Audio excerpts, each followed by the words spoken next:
1942, he stepped forth like some warrior of old to lead and inspire vast forces of men. At a pace never equaled, his Third Army swept across the continent of Europe. No American leader was more colorful and more successful.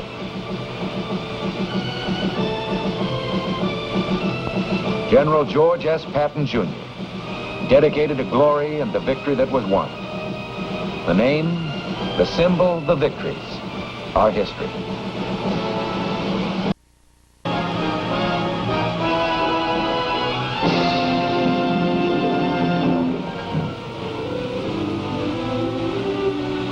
It's not easy to believe that George S. Patton, Jr. was once just Georgie.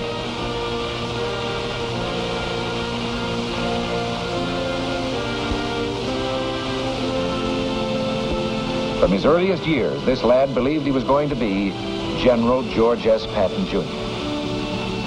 His imagination was stirred by stories of great heroes of the past, told by his father. His military career began at VMI. At West Point, he proved himself a model cadet, although, like Washington and Napoleon, he could not spell. Rarely from this time on would Georgie flash this attractive smile. It just didn't go with his very serious ideas of soldiering.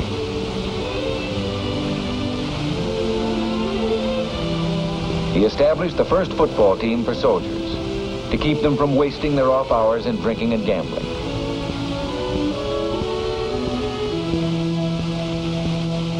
World War I. Convinced that this ponderous vehicle would someday come into its own, he studied it, rode into battle on it, became a hero alongside it. Our first tank commander, he would always be linked with the weapon that symbolized his driving, overwhelming personality.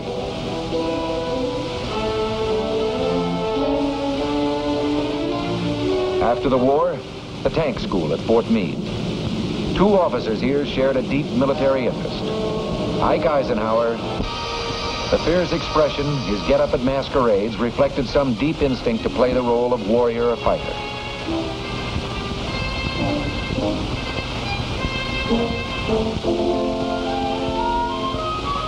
His wife joined in, sensing that even in fun, these roles suited her soldier husband.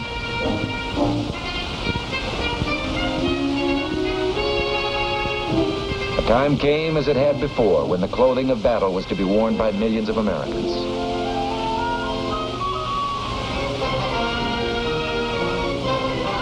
November 1942, in command of American forces for the invasion of North Africa, Lieutenant General George S. Patton, Jr.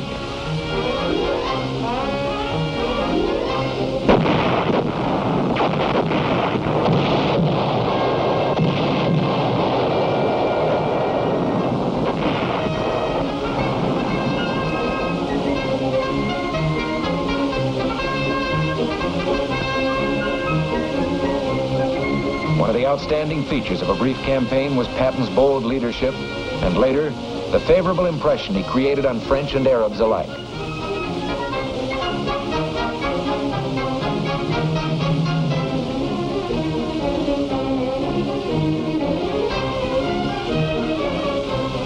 Long-range plans could now be discussed. Plans which would cast America's toughest general in a leading role. Meanwhile, a battle was raging to the east in Tunisia.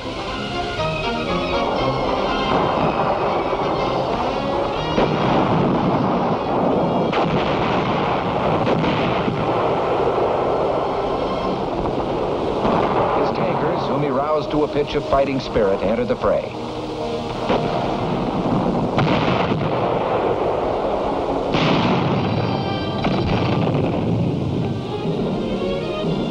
Allied leaders such as General Alexander sensed Patton's remarkable military gifts, his judgment, his sure instinct for what the enemy would do.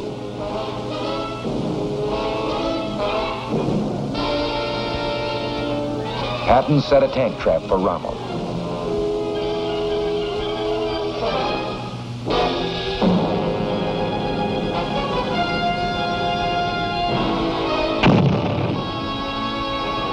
Rommel marched right into it. His 10th Panzer Division lost half its 60 tanks, retired, and never attempted a counterattack.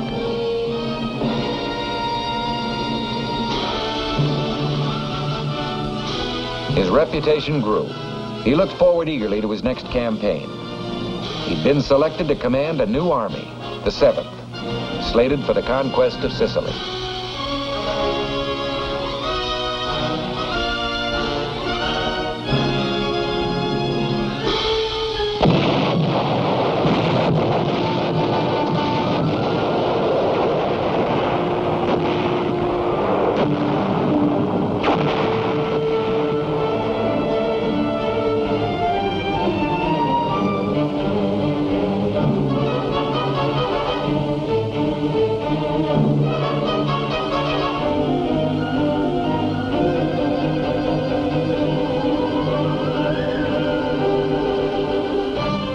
Order of the day from Patton to his men. Remember that we as attackers have the initiative. We must retain this tremendous advantage by always attacking, rapidly, ruthlessly, viciously, without rest. Keep punching. God is with us. We shall win.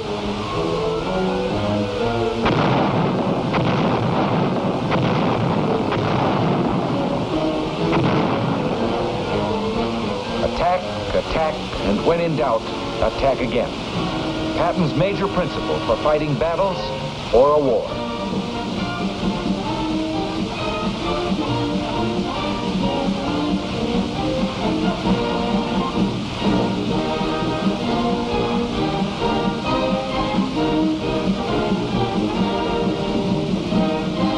His chief mission, he believed, was to arouse the morale of his men. He urged them on, certain that speed and boldness could shorten the war.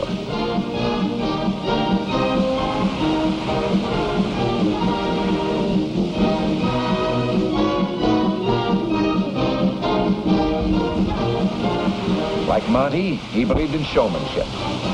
But he was aware that if the act could not be carried off in fine style, the men would see through it. Both leaders used every means to inspire the troops of their vast command.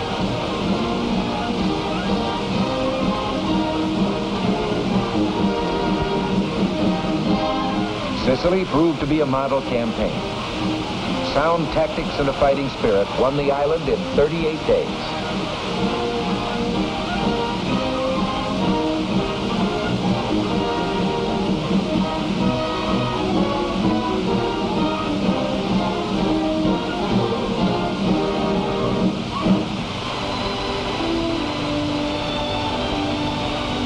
The Supreme Allied Commander paid a visit.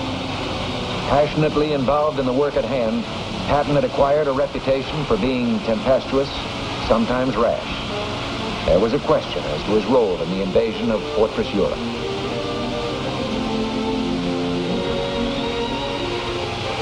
Then, his whereabouts carefully concealed from the German High Command, he appeared in Great Britain. New troops heard him in an introductory speech and called him Old Blood and Guts. The old-timers referred to him as the old man, who knew more about fighting than any man alive. He called a spade a spade. He told them to get mad and stay mad. They listened.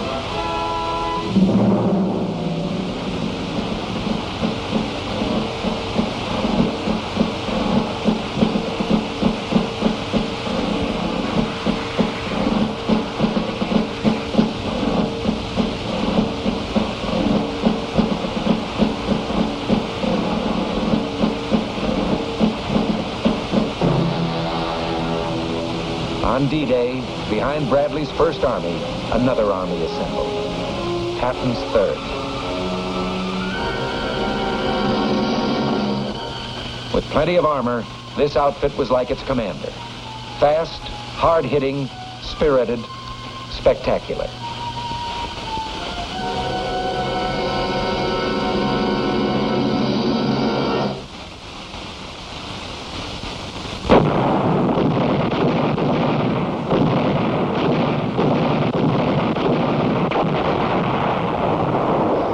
The Cherbourg Peninsula began a rolling advance, an all-out smashing attack, the Patton version of a German blitzkrieg.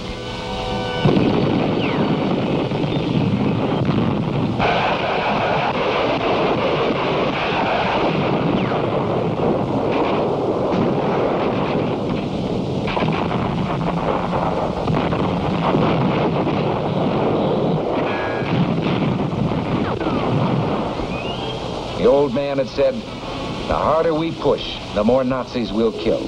And the more Nazis we kill, the fewer of our men will be killed. Pushing means fewer casualties. The 3rd took the old man at his word and found he was right.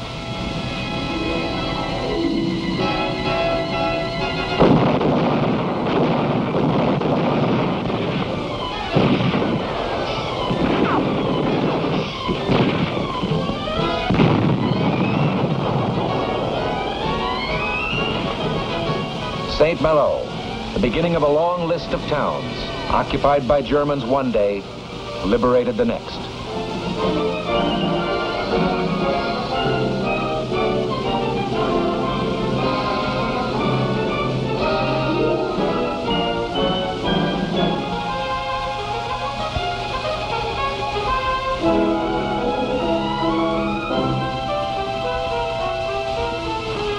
At the head of a vast crusading army, a man fulfilling a destiny he had dreamed of since early youth.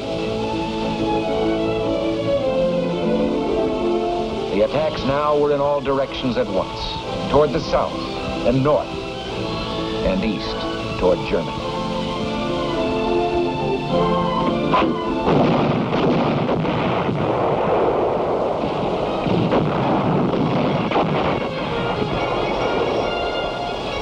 The 3rd advanced like a tidal wave. The enemy's response was fear.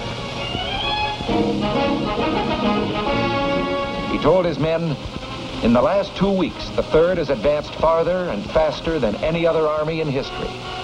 My intention is to move farther and faster still.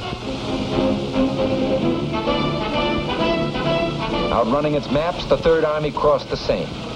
In his words, he was touring France with an army.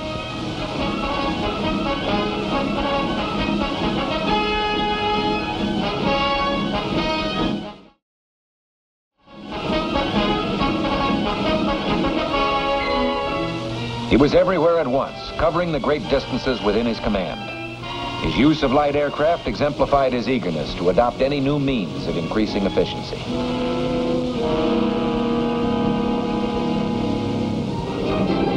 Throughout, the 19th Tactical Air Command of the 8th Army Air Force gave incredibly close support.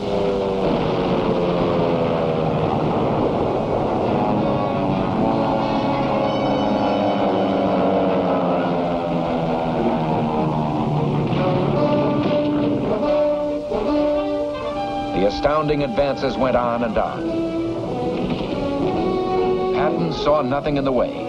He was ready to push on into the heart of Germany.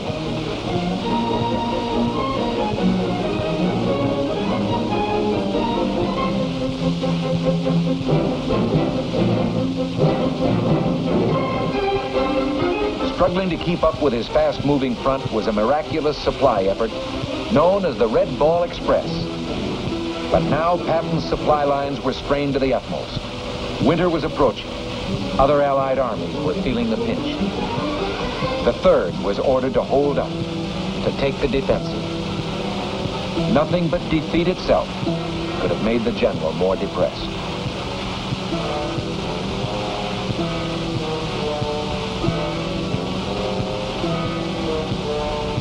This was a difficult time for an army built to roll.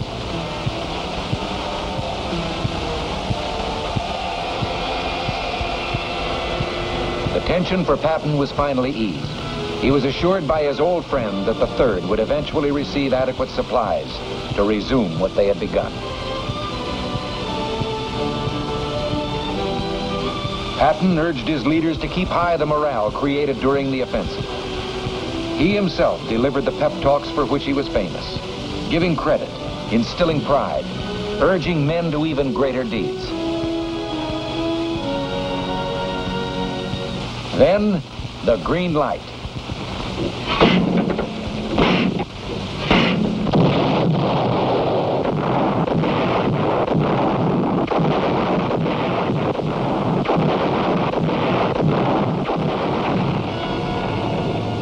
In 400 years, this fortress city had withstood every assault.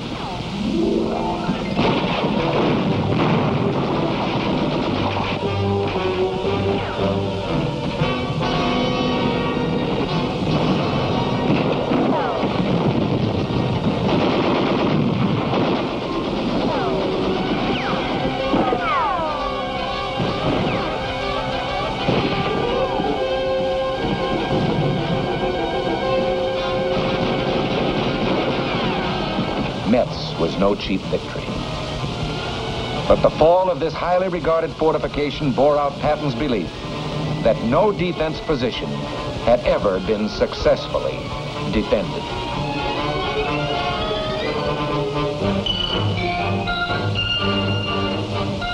With General Walker at the front, new plans now. A great drive toward the highly reputed Siegfried Line. But an instinct for what the enemy will do had alerted him to a new danger.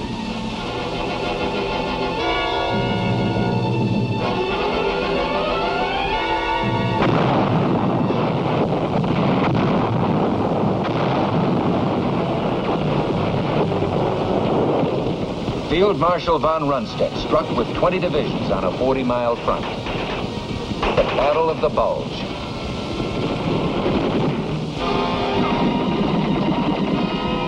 Patton was asked to speed what help he could. Could it be in 3 days, Ike asked?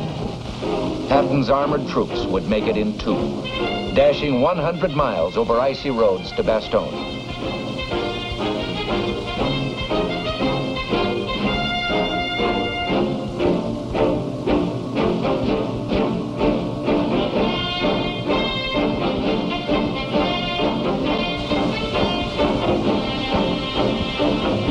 At the heart of a major attack, Patton's concentrated armored power.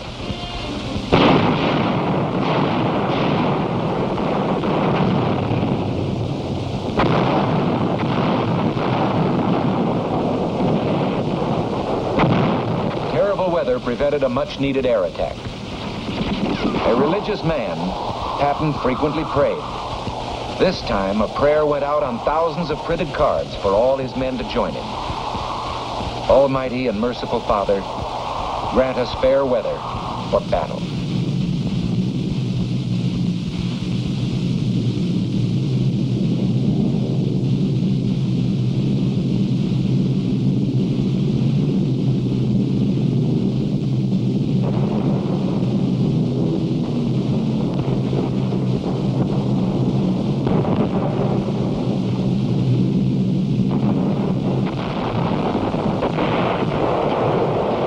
Now the enemy was on the defensive.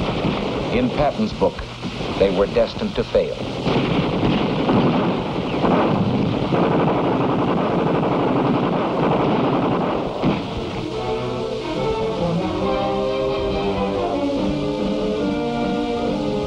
The 3rd broke the back of the German offensive and began preparations for their own. Always the old man pushed them harder than anyone had pushed them before. Always the results were more than they might have expected. For a commander who was so obviously a winner, they would do the impossible.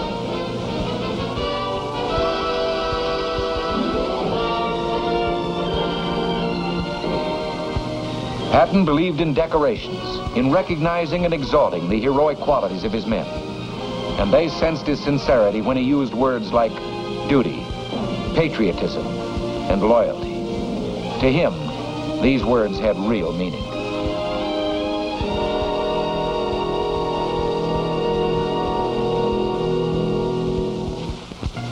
The Siegfried Line.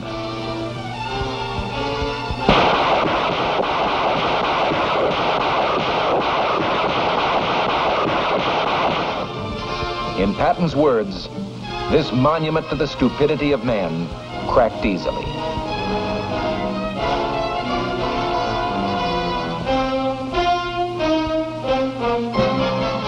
The famous 3rd was now on the loose again, on a spring rampage that would bring the war to a close before summer.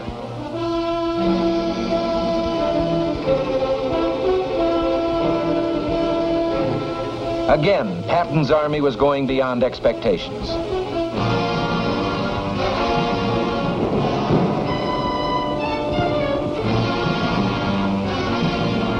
The enemy believed Patton would pause at the Rhine. He went right across.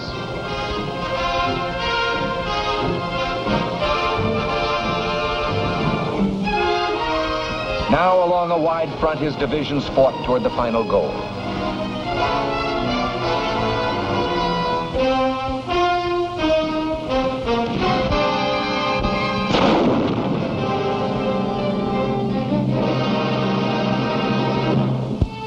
Always he took time out to give credit where it really belonged, to the men. To Private Harold A. Garman, the Medal of Honor.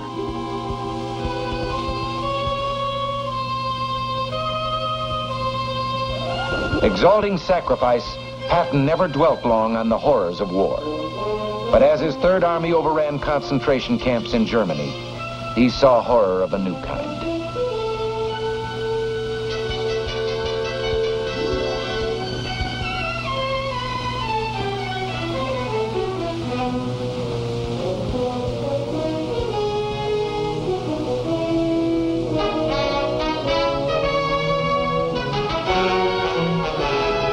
Victories piled up as the Third turned southwest to link up with Soviet forces in the Danube Valley.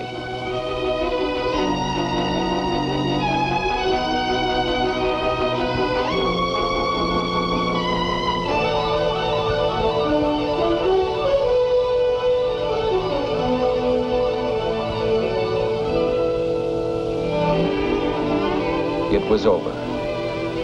For a moment, Patton relaxed his carefully maintained role of colorful leader to be himself.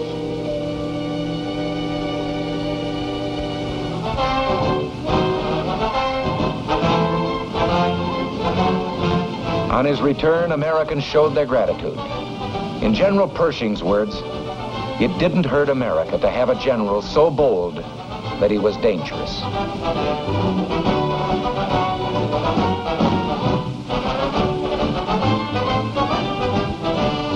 Los Angeles went all out in its reception.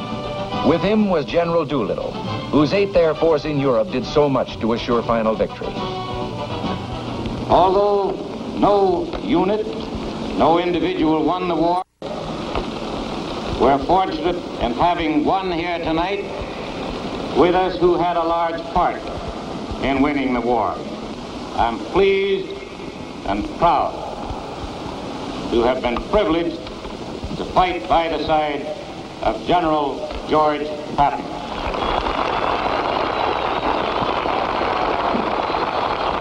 Your Honor, the Mayor, General Doolittle, soldiers, ladies and gentlemen, coming over here, there was a very great lesson. In the first 4 hours, we passed over a destroyed land, utterly destroyed. You who have not seen it do not know what hell looks like from the top. That's what Germany looks like. That's what Austria looks like. That's what any place that the 8th Air Force and the 3rd Army worked on looks like.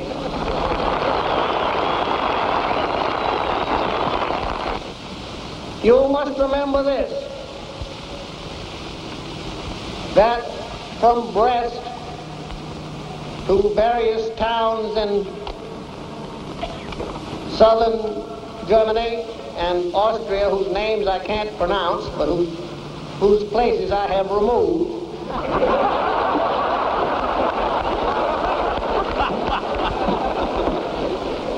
the trail of the 3rd Army and the 19th Tactical Air Command and the 8th Air Force is marked by more than 40,000 white crosses, 40,000 dead Americans. Few realized how deeply he felt about his men.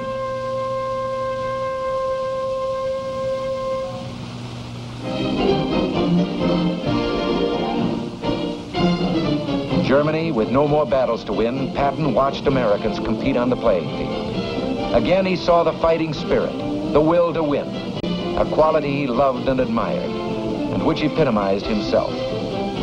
Struggle was the test of a man. War, the supreme struggle, provided the highest test.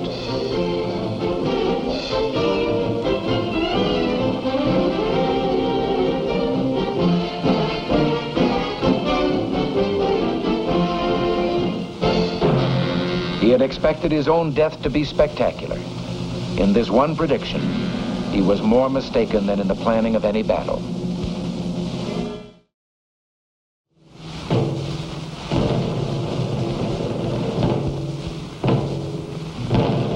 died of injuries received in an automobile accident 4 months after the end of the war.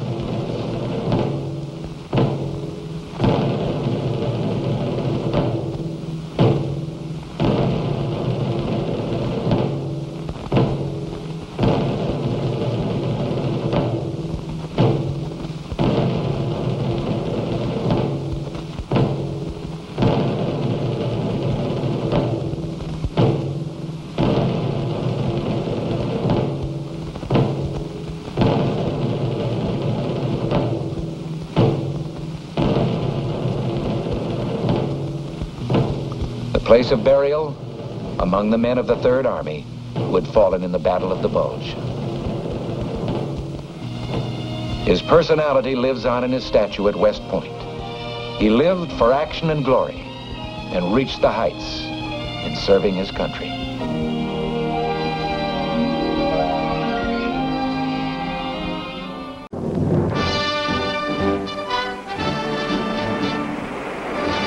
Paris. Spring of 1953, almost 10 years after liberation.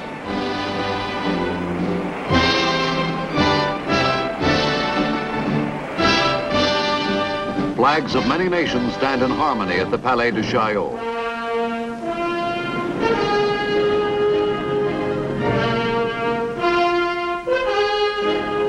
A general, chairman of the American Joint Chiefs of Staff, arrives to take part with other world leaders in a program of peace based on a union of Western strength, the North Atlantic Treaty Organization. Soft-spoken, honest in his opinion. To his intimates, he is known simply as Brad. To everyone, he is Bradley the soldier's general, the personification of a great army, a great nation.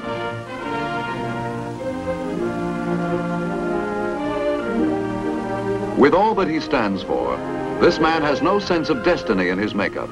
He never had it.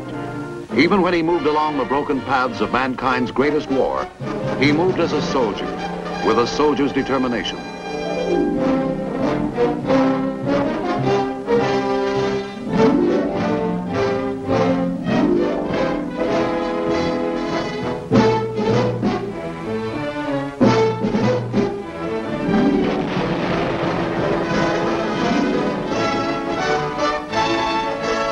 Bradley the strategist, perhaps the greatest in modern warfare. Bradley the man of quiet dignity, but he had a punch that packed a terrific wallop. He smashed ahead with a force of almost 1.25 million men. No American general ever had exercised direct field command over so many combat troops.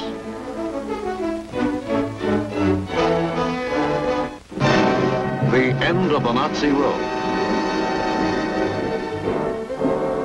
Here we see him at Berchtesgaden, the mountain retreat of a tyrant who had felt destiny driven to rule the world.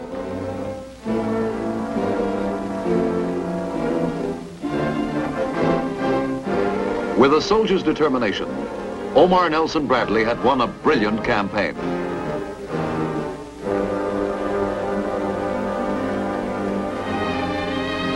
He had come a long way, this general, geographically and otherwise, from the heart of America, from a state that had known many famous Americans: Mark Twain, Champ Clark, George Graham Best, General Pershing, President Truman.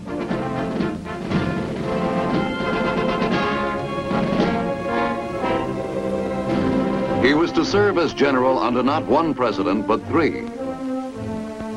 In addition to Harry S. Truman, seen here at Potsdam, Germany, there was Dwight D. Eisenhower, his former wartime chief, and wartime President Franklin Delano Roosevelt.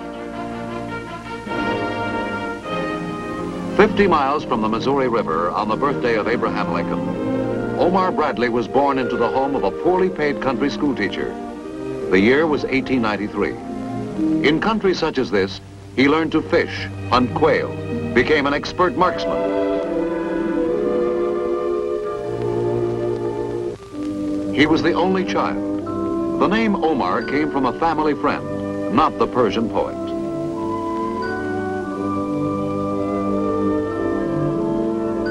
Bradley idolized his father, acquiring from him a way of life. To patch up the family budget, the elder Bradley did some farming. From such roots, the boy learned the meaning of patience, the patience that comes with fishing. Bradley was only 14 when his father died.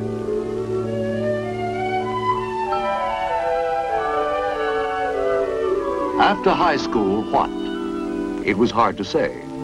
He sold newspapers, worked at the Wabash Railroad shops at 17 cents an hour. But a Sunday school teacher suggested West Point. And West Point it became, the United States Military Academy.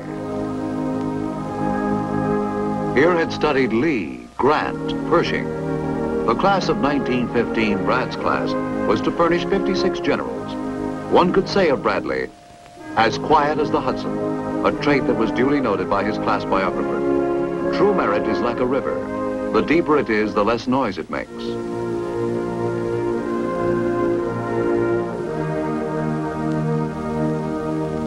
This was Bradley.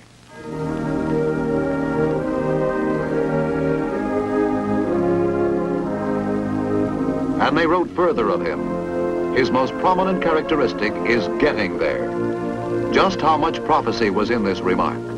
Let us see. In World War I, he commanded an infantry company at the Butte, Montana copper mines. His own evaluation, ruin. He was left out of the fight. 1920, ordered to West Point as an instructor in mathematics. From 1924 to 1939, Army schools, routine duty periods with troops in the United States and Hawaii, then on to General Staff in Washington. Finally, in the early part of 1941, Commandant of the Infantry School at Fort Benning, Georgia. Was he getting there? Well, he was acquiring the reputation of a fine infantry officer.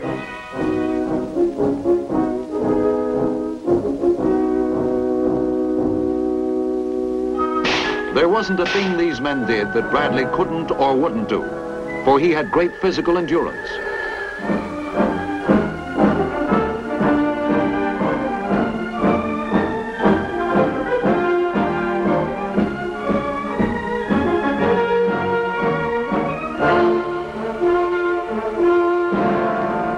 February 1943.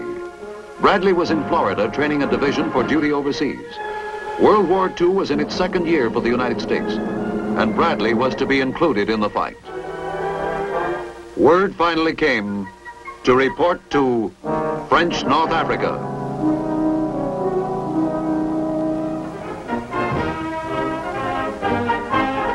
For the first time in 32 years as a soldier, Bradley was off to war, selected by Chief of Staff General George C. Marshall, who had been watching this great infantryman for years. Now, as Deputy Commander and Commander of the U.S. Second Corps, he helped push the Tunisian campaign to victory. British Commander General Sir Alexander says, well done. Bradley tells all about it in his book, A Soldier's Story. Was he getting there? As they would say out in Bradley's country, he fought to beat the band. After Africa, the invasion of Sicily.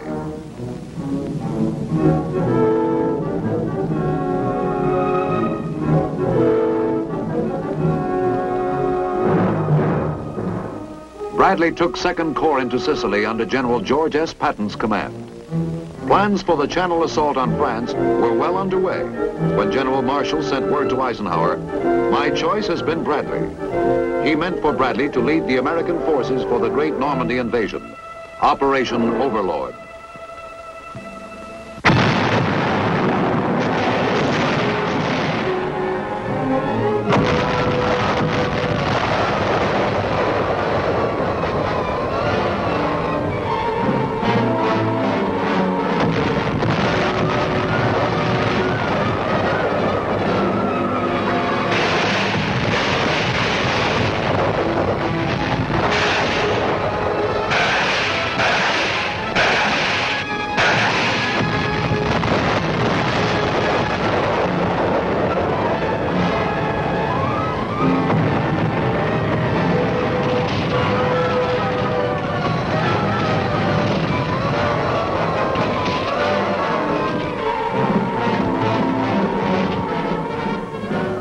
As commanding general of the First Army, Bradley was ashore less than 24 hours after the first Allied units hit the Normandy beaches.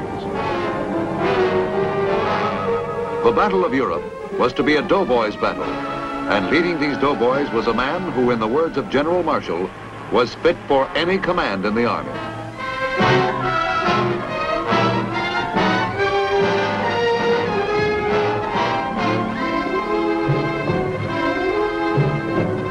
A week after D-Day, and we had linked the Allied forces together in a beachhead 42 miles wide.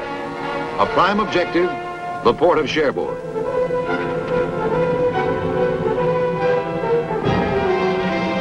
As Bradley's First Army pushed ahead, happy Frenchmen began to breathe the first fresh air of liberation, and we began to feel at home.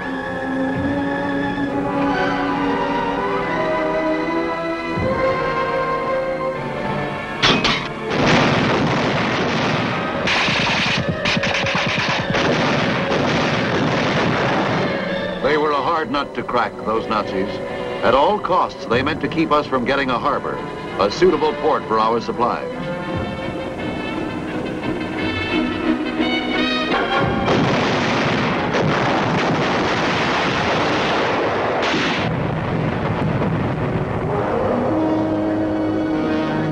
Nazi commanders now felt the power of Bradley's punch.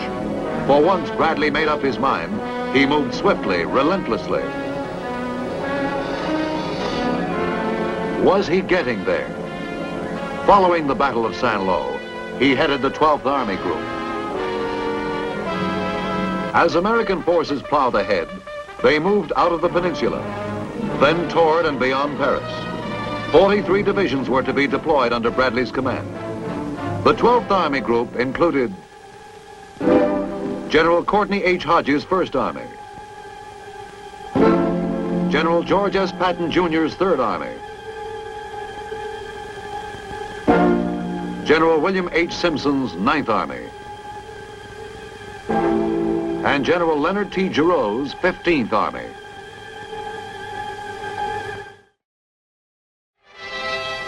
No sit-back-at-headquarters type of general, Bradley inspected a battle in person, traveling in an ordinary jeep.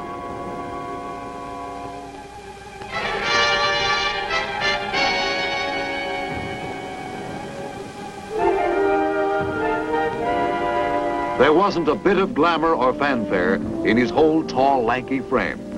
He got the most out of his men by patient goodwill.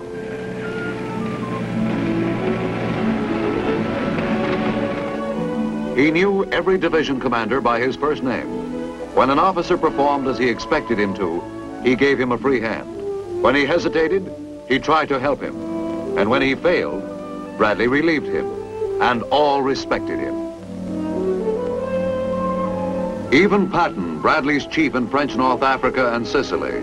In fact, George S. Patton became one of his closest friends.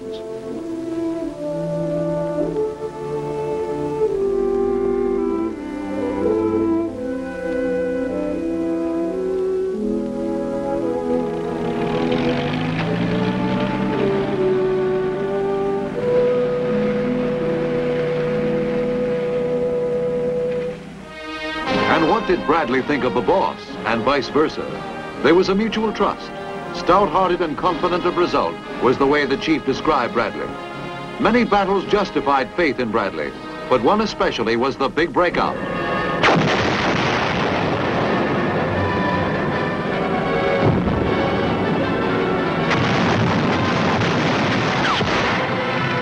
The battle for Saint-Lô and the breakthrough from the peninsula. One of the most decisive battles of Bradley's military career. The breakthrough cracked the back of the Nazi Wehrmacht. Bradley had created it, planned it down to the last detail.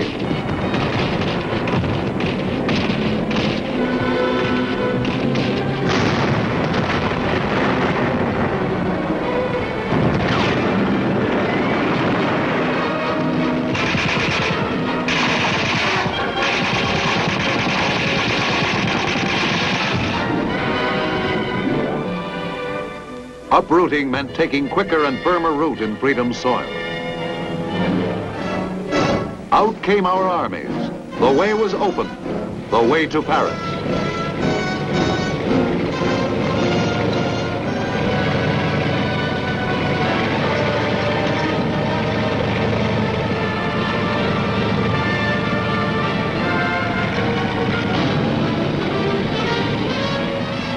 The enemy west of Paris was destroyed.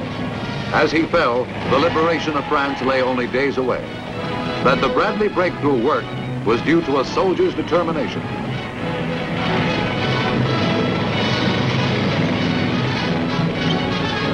Our hopes now ran high for a quick end to the war in Europe.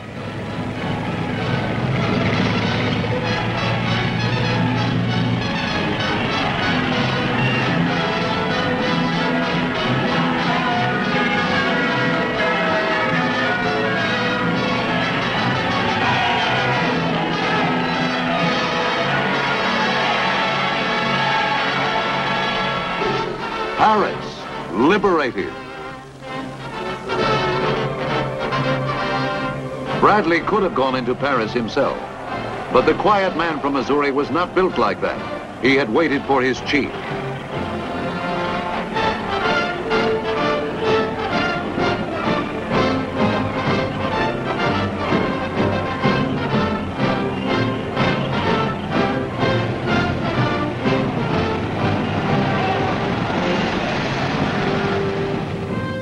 A liberated nation honored him. Bradley was to receive many decorations, as well as honorary degrees from universities. Someone has said of Bradley that he always behaves as though he were a civilian among men in uniform.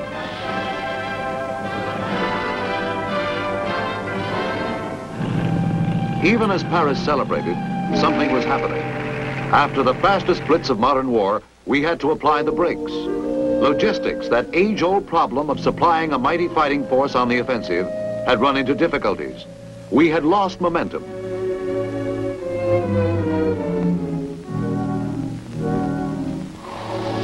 The deep stalemate of winter set in.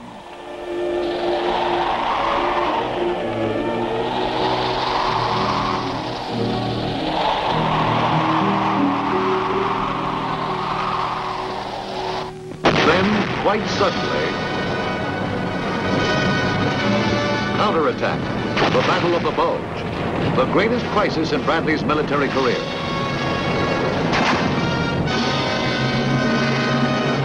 Dark moments, unpredictable moments. It was the enemy's dying thrust. We were thrown back.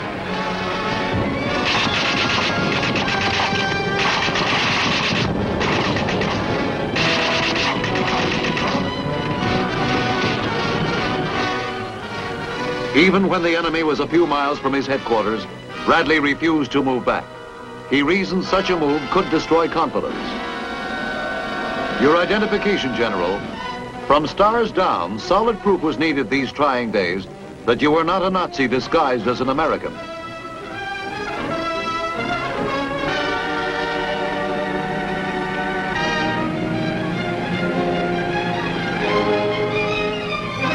The Battle of the Bulge over, the Rhine soon came into view.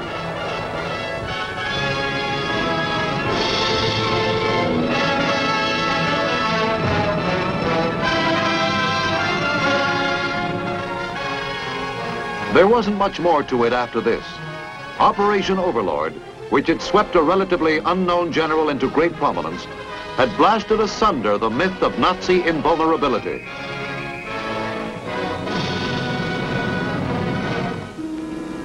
From the Omaha beachhead to Berlin, a stunned enemy wondered how it could have happened.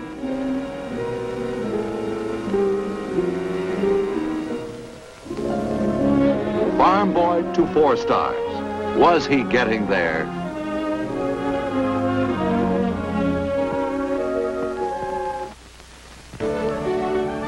True to American tradition, the job helped make the man, and the man made history. And he never once lost his humility.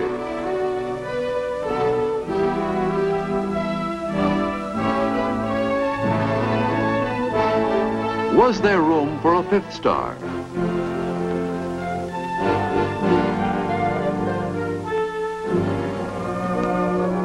With a soldier's determination, but no. with the determination of a man enjoying the softer moments of peace. Bradley, a top-notch golfer, scores high on the fairway.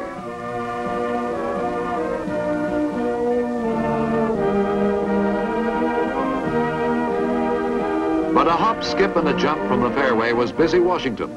And in post-war America, Bradley played a big role in world affairs. Affairs as they pertain to our survival as a nation.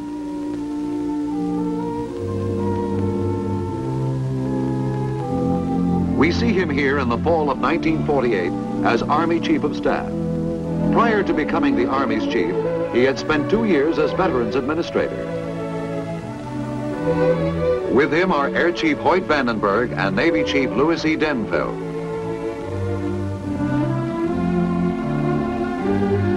In Bradley's characteristic way, he considered his job another opportunity to serve his country, and America needed him.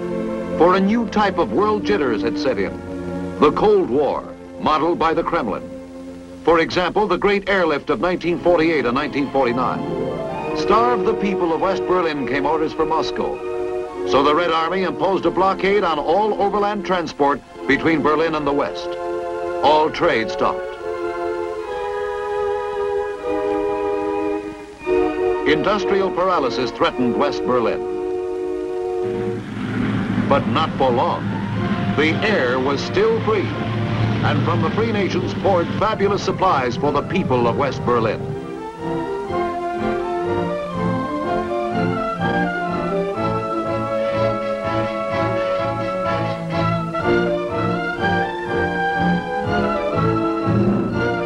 The airlift broke the blockade, our first victory in the Cold War.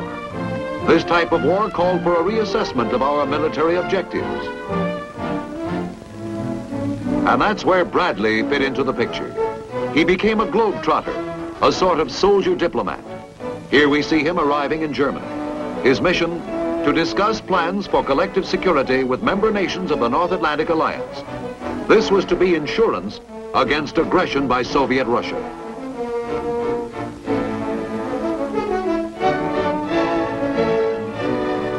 Bradley, the world headliner. The story of Omar Bradley would not be complete without mentioning the former Mary Elizabeth Quayle, who married Bradley a year after his graduation from West Point. Here she watches Bradley being sworn in as chairman of the Joint Chiefs of Staff by Defense Secretary Johnson.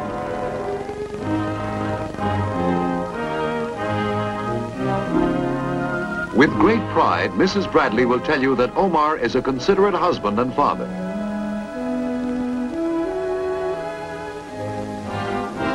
As chairman of the Joint Chiefs, America's top soldier took his seat at the first meeting of the Defense Committee of the North Atlantic Treaty Organization held in Washington.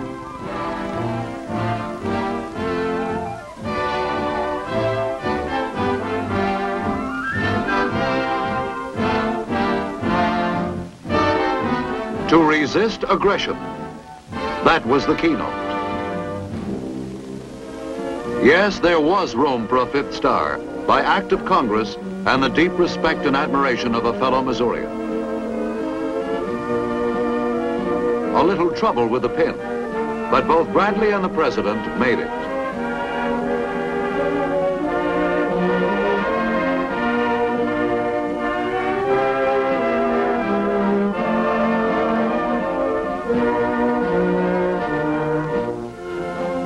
Farm boy to frequent visitor at the White House. This is early in 1951 at a Security Council meeting.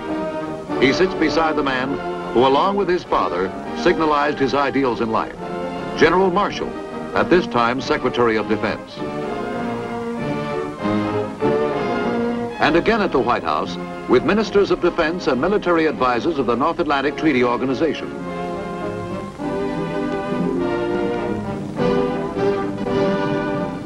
Bradley paid almost 300 visits to the White House, many of them to brief the president on the progress of the war in Korea. Again, he visited war rooms, this time under the banner of the United Nations. As a global military strategist, Bradley believed that we should not press our military advantage too far in this one area of communist aggression.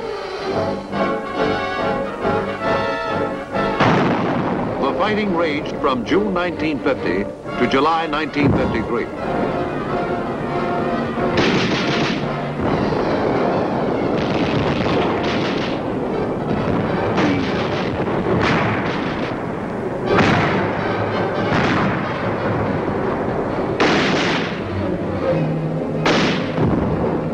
These were precarious times. At stake was our global prestige, our voice in the free world.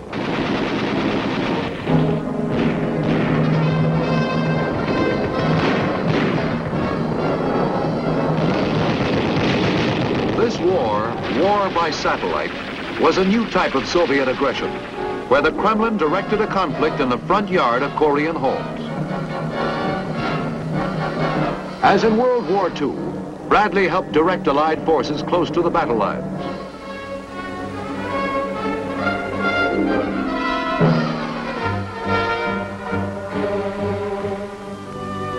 And so it came to pass, from the year 1915, a West Point classmate of Bradley's, Ike by name, went places too, becoming President of the United States. He is playing host here to our top soldier of the nation and other members of the class of 15. Time, May 1953, shortly before Bradley's leaving active assignments.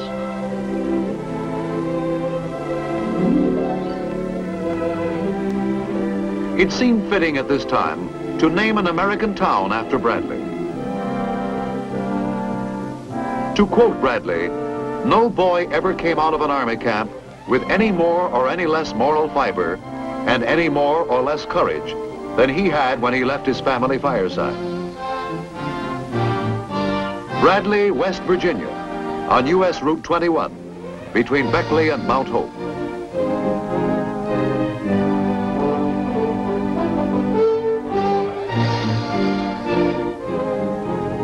Did he get there?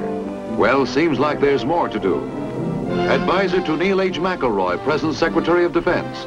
Mission, to help in military reorganization.